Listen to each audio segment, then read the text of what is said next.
Այս քննող հանձնաժողովը բացելը շատ նորմալ նախաձեռնություն կլիներ երկու դեպքում։ Եթե օրինակ ելք դաշինքը, երբ որ ընդդիմադիր էր ու ավականի էր, այդ ժամանակ մտածելով, որ կա իշխանություն, որը զբաղված է կոռուպցիայով, որը ինչ-որ պետական գույքեր է զավթել, բերեր այս հանձնաժողովը ասեր բացեք, որպեսզի քնենք եւ ցույց տանք, թե դուք ինչով եք զբաղված։ Երկրորդ տարբերակը, որը որ կրկին նորմալ կլիներ, եթե նոր իշխանության եկած քաղաքական միավորը ասեր, գիտեք, երկիրը անցյալում այնքան շատ կոռուպցիա, այնքան օտարումներ եւ խլված տարածքներ ա ունեցել, որ մենք ուզում ենք թե մեր հարությանը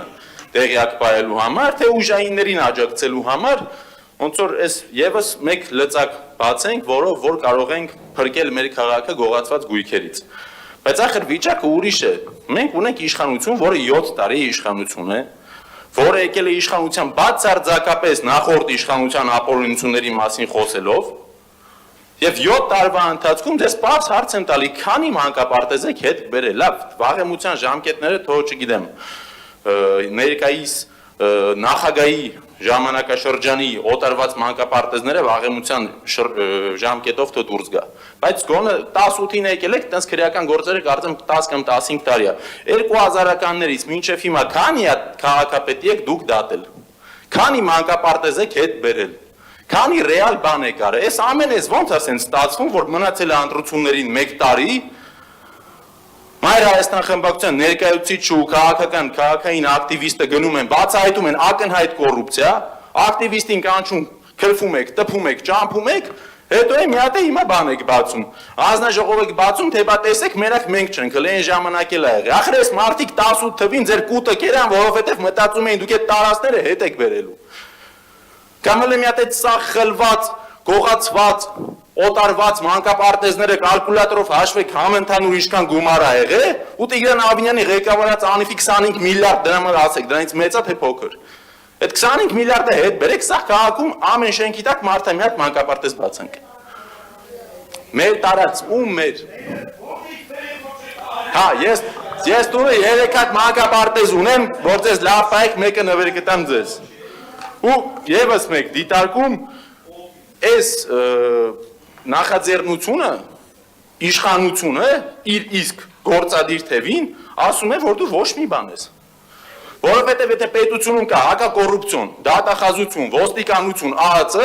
այդ բոլորը չեն կարողացել 7 տարում որևէ բան օտարել, Արմեն Գարջյանը հեսա գալիս է բացի հանձնաժողով ու սա հետ բերի։ Ոնց ԱԺ-ում 44 օրյա պատերազմի հանձնաժողով բացեցիք Անդրանիկ Քոչարյանը դրի գլխին, դրա համար մինչև այսօր որ դավաճան ունենք, ոչ մի բան չունենք, մի ամիտ պատերազմ ենք պարտվել, մի ամիտ 5000 հոգի մահացել է։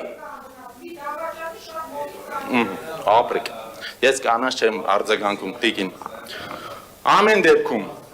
հիշեք, սիրելի երևանցիներ, մանիպուլյացիայի չտրվեք, 300 միլիոն դրամի մսխումը բացահայտվեց, դրանից հետո բերեցի նույն կազմակերպությանը 2.5 միլիոն դոլարի